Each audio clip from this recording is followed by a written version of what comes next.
Kalau kita sudah tahu unsur intrinsik, unsur batin, dan unsur fisiknya, artinya unsur fisik itu unsur yang dilihat. Dengan kita membaca, kita tahu, ya, apa itu unsurnya dalam karya fiksi itu sama dengan, ada yang sama dengan fiksi, ada yang tidak sama. Samanya apa? Tema.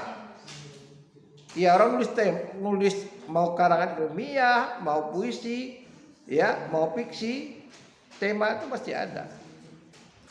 Karena itu arahan orang menulis. Trennya apa? Pembicaraan orang apa? Ada orang yang temanya dipilih yang mengikut arus, yang lagi trending, ada yang melawan arus. Terkadang yang melawan arus itu yang beda. Paham? Contoh nih, dulu ya tidak banyak pengarang perempuan bicarakan tentang perempuan. Tidak banyak sastrawan kita yang perempuan atau yang wanita yang menulis tentang perempuan. Tidak banyak. Tahun 90-an muncul seorang penulis muda namanya Ayu Utami. Ayu Utami. Waktu itu masih belia, gadis. Nggak tahu saya sekarang masih gadis atau janda, nggak tahu. Udah lama ketemu. Karena prinsipnya waktu itu dia mengatakan prinsipnya dia tidak mau nikah. Lalu saya katakan apakah prinsip itu sudah berubah atau tidak? Ayu Utami. Ya. Nah, seorang perempuan, orang muda bicara tentang perempuan. Perilaku perempuan, kan aneh. Gitu. Oke, itu yang saya katakan tema yang dipakai, yang diambil itu tema yang melawan arus, melawan tren. Paham? Terkadang itu menjadi sesuatu hal yang baru, orang menganggap itu jadi sebuah kelompok yang pengaruhnya luas, jadilah dia angkatan. Contoh, dalam sastra kita ada yang tema-temanya romantis, aliran romantis, balai pustaka. Cerita balai pustaka rata-rata cerita-cerita yang romantis, yang menguras air mata, yang buat sedih. Apa yang membuat sedih? Kita larut, ya tentang salah satu diantaranya adalah masalah percintaan. Bagaimana lika-liku percintaan itu? Kan membuat air mata sedih. Bagi pelaku, bagi orang yang menghayati, ya termasuk ikut sedih. Teman Anda kita kecurhat dengan Anda masalah percintaan, mungkin Anda juga karena simpati Anda juga ikut sedih. Akhirnya kata dalam ending ceritanya, akhirnya saya berat kali ya. Itu calon pacar saya itu dia nikah. Kita nangis. Baru saya sadar, saya baru bangun tidur. Oh, ceritanya bohong. Dari kita ikutin dari awal sedih kali. Tapi tiba-tiba saya terbangun. Ingat jam waktu kuliah. Nah, coba kalau tidak terbangun, ceritanya tambah nyambung. Nah, ini cadang intermezzo. Jadi itu satu contoh. Dan kemudian, ya, kenapa dikatakan romantis? Ya karena tadi rata-rata masalah percintaan. Akhirnya orang katakan ada subtemanya. Apa itu? Kawin tak sampai. Kayak kasih tak sampai. Bukan kawin tak sampai. Kasih tak sampai. Beda ya. Bukan kawin tak sampai. Kasih tak sampai. Rata-rata balai pustaka itu mengisahkan tentang laki-laki dan perempuan. Dia berhubungan, bercinta maksud saya, tapi tidak endingnya tidak nikah. Prosesnya itu, sehingga kata orang temanya berkaitan dengan kasih tak sampai, tidak sampai ke ujung. Itu tadi saya katakan pada Anda, temanya ada subtema. Ada lagi yang katakan apa? Rata-rata karena regional berkaitan dengan pertentangan adat. Karena adat yang berbeda itu adalah adat Sumatera Barat, Minangkabau. Penulis itu banyak dari Minangkabau. Berlanjut lagi, pada kata 30-an temanya tidak regional lagi, tidak kedaerahan. Mulai ke metropolis. Berbeda kalau settingnya, kalau kita ambil tempat kejadiannya itu kota, tentu persoalannya beda dengan kampung. Ya. Itulah salah satu diantaranya belenggu. Kalau di daerah orang tidak bisa terima cerita belenggu itu. Kenapa? Itu tadi yang saya katakan kemarin, tidak lolos sensornya di Balai Pustaka, di Jawa Balai Pustaka. Belenggu itu mengisahkan seorang dokter namanya Sukartono, ya, dia punya istri nama Suartini, punya selingkuhan.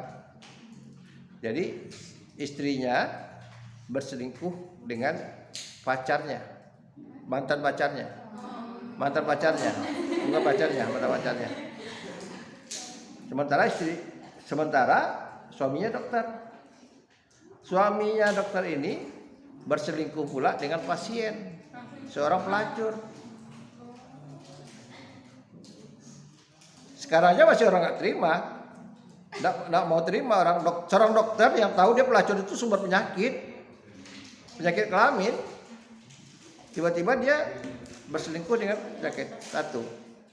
Dan menurut paradigma kita yang namanya pelacur kan menggoda, ya kan? Bagaimana dia namanya orang ketiga, bagaimana dia dapat, kan begitu. Tapi dalam cerita belenggu tidak begitu. Ada kearifan dalam pemikiran si pelacur ini. Dia menganjurkan Sukartono itu kembali ke istrinya. Kan aneh ceritanya, ya kan? Jadi Arun Pani mengatakan begini, tidak semua, kita jangan buat asumsi yang sama. Tidak semua orang dikatakan jahat seperti itu. Nah, dia katakan kembalilah ke istri. Justru dia yang menyadarkan dokter Sukartono itu. Akhirnya Sukartono itu kembali ke istri. Bayangkan tahun 30-an itu sudah ada orang selingkuh. Ya. Yang tidak masuk akal lagi. Jadi masalah selingkuh itu sastra sudah lebih dulu bicara. Walaupun secara kenyataan mungkin belum. Tapi sastranya sudah bicara. Inilah kelebihannya karya fiksi itu. Hal-hal yang belum muncul ke permukaan tapi sudah dibicarakannya dulu. Paham? Bayangkan tahun 30-an, tak masuk akal menurut kita. Tapi tidak mungkin kalau peristiwa itu tidak terjadi gitu. Tapi itu tadi, kenapa di Balai Pustaka ditolak? Rata-rata roman Balai Pustaka itu temanya regional, daerah. Yang bisa terima itu orang kota. Kalau Anda nanti di kota besar, katakanlah misalnya Anda sebulan di Jakarta, Anda akan tahu kehidupan Jakarta itu masyarakatnya, jangan di hotel ya. Tahu kehidupan individualnya. Sebelah sini pelacur, sini buaya. Sebelahnya biasa aja, masing-masing lu gue gitu. Saya tingkat 1 tuh pernah di Jakarta. Tingkat 1. Namanya abang saya. Saya punya abang di Condet.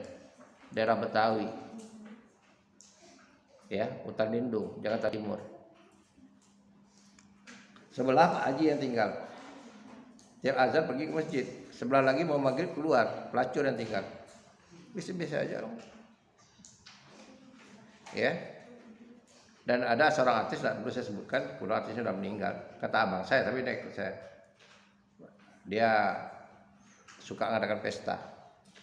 Ngundang orang ngadakan pesta. Berdansa. Anehnya, pas sore-sore, masih maghrib, ya, belum malam kali, itu yang buat acara itu istrinya. Berdansa di rumahnya, kasih lagi tamu-tamunya reward, penghargaan misalnya. Istrinya narinya dengan siapa? Dengan laki-laki berondongnya dia.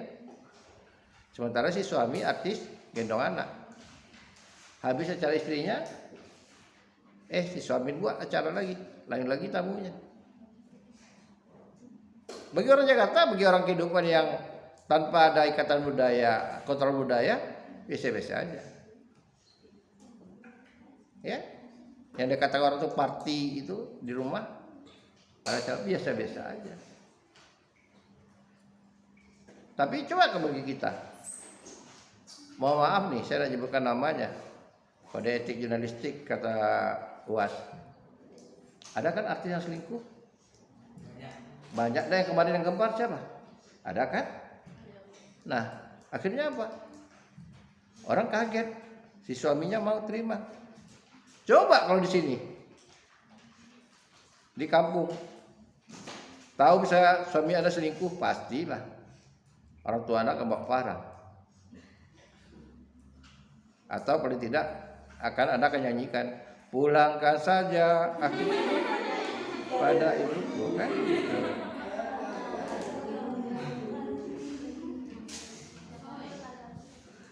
Tapi ini kan tidak. Ya orang terkejut gitu. Paham? Nah, jadi itulah dinamika dalam kehidupan ini. Ya. Bahwa cara pandang orang dalam kehidupannya berbeda-beda. Begitu juga dalam sastra. Sastra itu fiksi itu mendokumentasikan kehidupan tadi. Nah, bedanya dalam unsur intrinsik fiksi mutlak ada tokoh. Tapi dalam puisi tidak.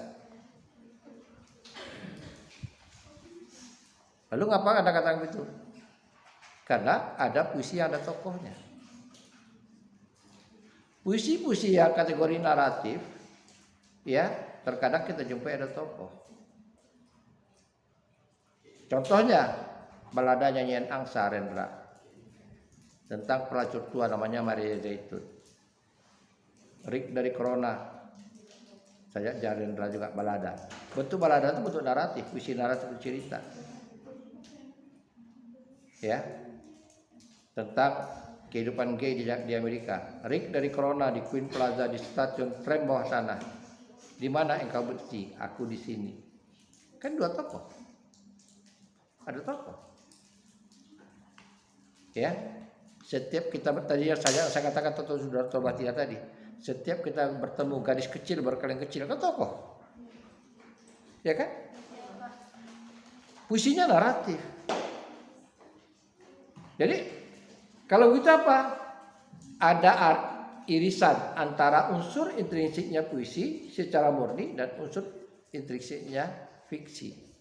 Jadi ada irisannya. Irisannya tengah apa? Ada puisi naratif. Satu sisi dia berbadan puisi, sisi lain dia berbadan fiksi. Kalau kita bicara secara kita arsirkan, ada di tengah-tengah itu. Itu harus ada paham unsur intrinsik tadi.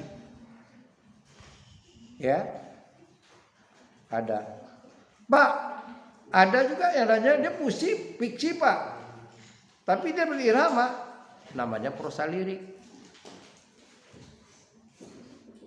Ya, prosa lirik tadi prosa ada unsur iramanya. Saya beri contoh, ada fiksi orality dari Sumatera Barat. Ada orang Sumbar sini? Siapa orang Sumbar tangan? Orang Sumatera Barat ada, orang Minang ada? Ada. Tahu melihat Randai, Farhan, Randai Minang. Kamu besar di Gunung Sahari. Yang pernah lihat Randai Minang, saya ada simak fiksi orality Minang. Saya nyanyikan. Allah bajalan sana Sultan Karunia, Sultan Karunia. Itu lagu Randai. Sudah berjalan, nama tokohnya namanya Sultan Karunia. Itu fiksi. Nah, tapi kategori kali ini dinyanyikan namanya prosa lirik, prosa berirama. Jadi ada irisan. Apa irisannya? Nanti Anda bisa lihat nanti irisannya. Ada irisannya dengan irama, ada irisannya pada unsur tokoh, ada irisannya pada unsur setting, gitu. Paham? Apalagi yang namanya karya sastra tadi ada tema, amanat. Di puisi juga ada, di fiksi juga ada. Ya. Lalu apa yang tidak ada? Coba apa yang tidak ada? Apa yang tidak ada? Ya kalau dia puisi naratif, ada alurnya. Ya, kalau puisi naratif ada apa yang ada? Yang ada pada puisi tidak ada pada fiksi. Apa? Apa? Coba. Ada nggak? Bait.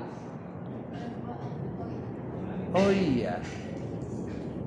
Di fiksi kita mengenal namanya paragraf. Yang istilah bait itu ada pada puisi. Apalagi rima, ya, rima. Jadi ada pahami, bukan dihafal aja, ada telaah, ada riset dan lihat, oh ini unsur fiksi loh, kayak udah cari ini unsur puisi. Bolehlah kalau nanti di rumah dicatat, ini supaya jangan lupa, karena HP-nya cuma satu. Tapi kalau HP-nya 2 jangan dicatat, buka aja. Lihat, satu, mungkin beda, tapi kaji lain lagi. Saya katakan tadi, puisi narasi ada unsur-unsur fiksi terdapat dalam narasi. Kenapa? Karena namanya narasi, ada tokoh, ada setting, ada latar. Tokoh ya, namanya ada tokoh ya berkaitan dengan perwatangan. Jadi istilah tokoh perwatangan berarti orang itu sama aja. Ya, sama aja. Tapi kalau kita mau bedakan, oke lah, perwatakan itu berdasarkan situasi. Kalau dulu orang menulis karya pada fiksi tradisional, orang tahunya tokoh itu hanya 2, tokoh hitam, tokoh putih, ya kan? Permanen tokoh itu. Dia tokoh hitam dari awal muncul sampai akhir muncul, dia tokoh hitam. Dia tokoh putih dari awal muncul sampai akhir cerita tokoh putih. Ya. Atau antagonis dan protagonis tadi. Tapi dalam kehidupan tidak begitu kan? Tidak begitu. Anda tahu tokoh preman di Jakarta, orang timur, Hercules. Ya, dia tokoh baik atau tokoh jahat? Kok ada kata jahat? Dia itu veteran loh. Dia itu anggota veteran. Kan bingung kan? Dia itu anggota veteran. Tangannya cacat tuh karena masalah di timur-timur. Dia bagian membantu Kopassus bagian logistik. Dia kena apa? Granat. Tangannya itu cacat. Tangan palsu satu, mata satu. Nah, tapi kalau Anda mau lihat kehidupannya, ada sisi baiknya, ada sisi buruknya. Ya. Dia kemarin aja dia pas umroh UAS, dia ketemu dengan UAS. Udah sama. Dan dia hampir tiap malam Senin kalau nggak salah di rumahnya dia itu mengundang anak yatim dengan janda-janda. Orang kaya. Preman, cara berpikirnya maju, anaknya di Australia.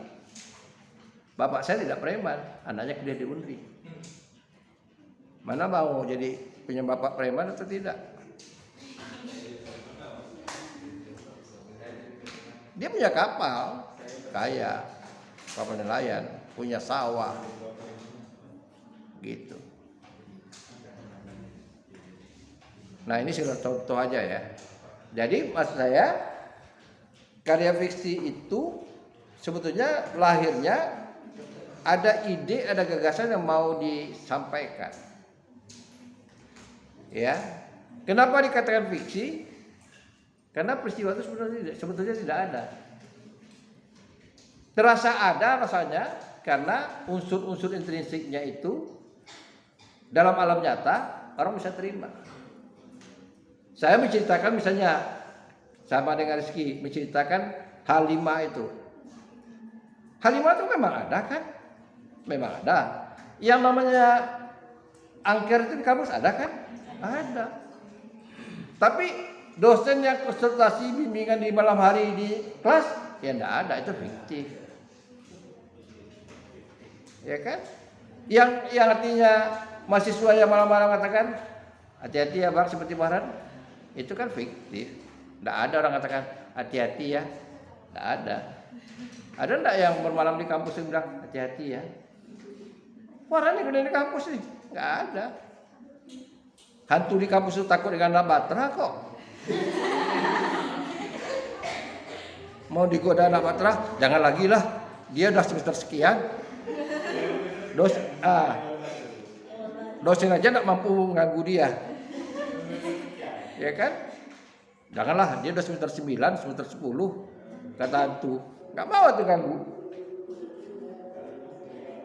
Ini saya intermezzo aja ya, intermezzo aja. Jadi itu yang saya katakan pada Anda, pahami unsur intrinsik itu lalu lihat. Sama halnya dengan karya sastra puisi. Unsur intrinsik itu juga dinamis. Ada yang mengatakan pada awalnya unsur fiksi itu mutlak. Nanti kalau Anda membaca karya sastra itu bagus itu banyak. Ada karya sastra itu yang dia tidak memerlukan tokoh, nama tokoh. Contoh, tidak, dia hanya membuktikan gambar karakter. Contoh nih, ya, Anda katakan tadi tokoh. Anda baca karyanya Iwan Simatupang, Merahnya Merah. Salah satu sastrawan yang dia tidak menyebutkan nama tokoh. Dia selalu mengatakan tokoh kita. Sampai habis cerita nggak tahu kita nama tokohnya siapa. Cuma ciri khas tokohnya tahu. Satu. Yang kedua, Anda baca Burung-Burung Manyar. Itu nama kota, nama tempat. Karena pandangan penulis begini, ya, Burung-Burung Manyar itu JB Mangunwijaya, Romo, seorang Romo, tinggalnya di Jogja, ya, tinggalnya di Jogja, seorang Romo dia. Romo itu pemuka agama, dia seorang budayawan, ya, dan dia menulis Burung-Burung Manyar. Menurut dia tidak menyebutkan nama kota, dikatakan kota A, kota B. Mau A itu Anda artikan air tiris, Amerika, terserah Anda. Karena menurut prinsip dia, peristiwa yang sama bisa terjadi kapan saja. Dinamika cara berpikir. Contoh, kalau di masyarakat tradisional diyakini, tidak boleh pacaran di kuburan, ya kan? Nah, kalau sudah berdua di pacaran di kuburan, yang ketiga apa? Pocong. Betul?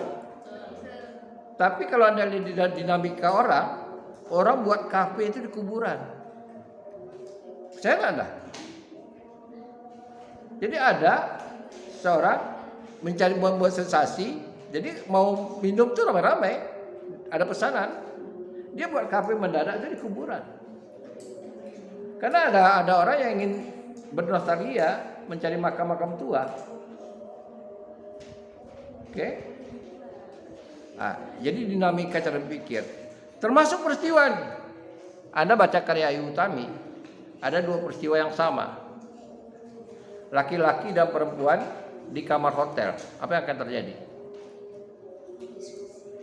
Apa yang akan terjadi?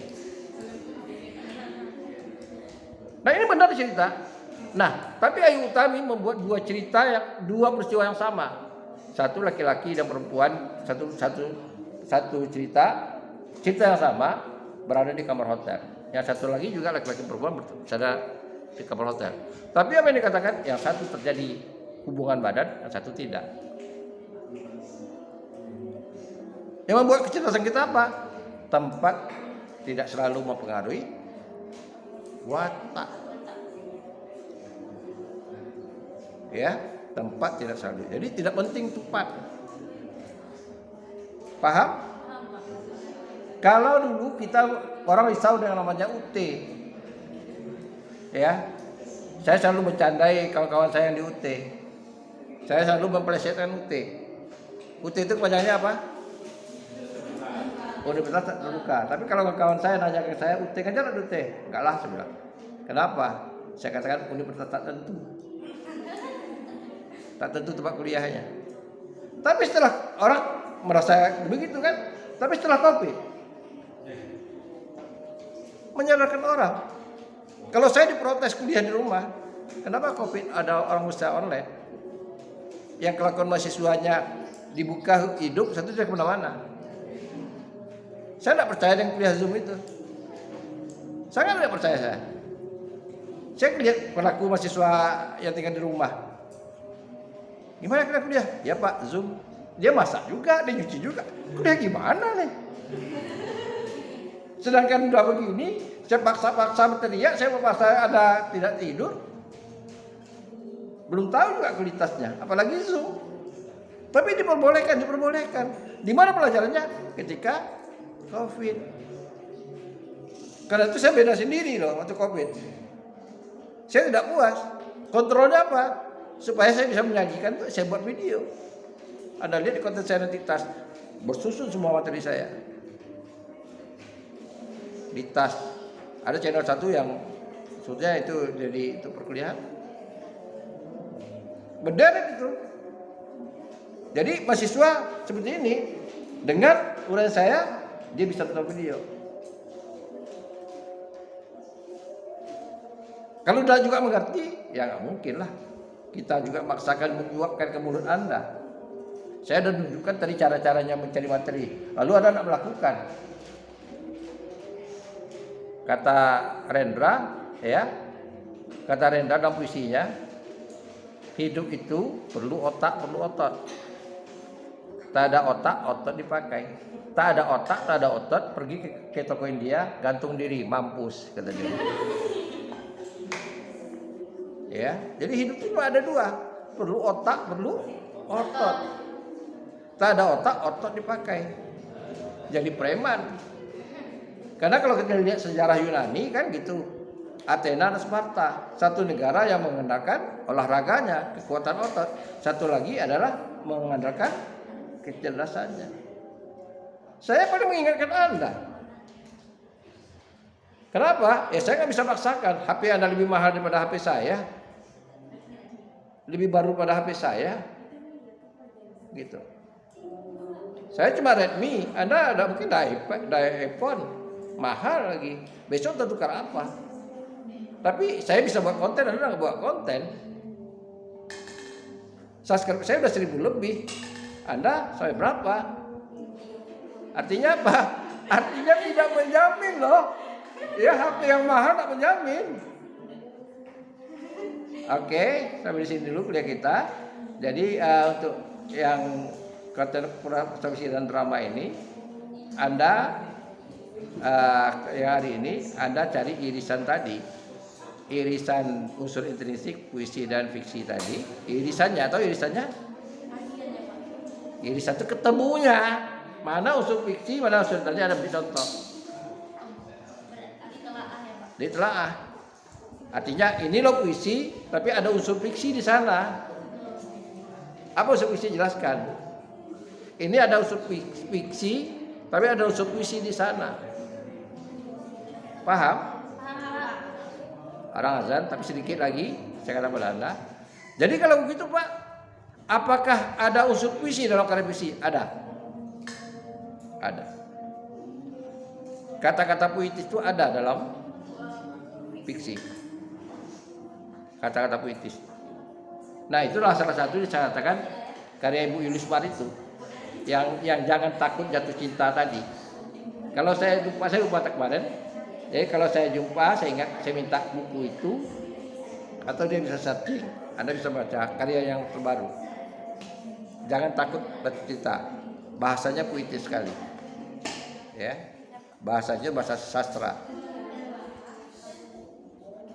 Baik, yang di belakang tahu tugasnya. Kalau nggak tahu nonton di video yang berikutnya. Terima kasih karena saya mengatakan Ibu berobat juga, dan kita jumpa lagi. Ya cukup melelahkan. Kalau sekali lagi saya katakan kalau anak-anak kuliah tidak kuliah pada pagi hari, ya kalau anak kuliah dan tidak ada jadwal seminar prodi, kalaupun ada jadwal seminar, Anda minta apakah saya ada menyinari pagi, atau Anda tanya ke saya.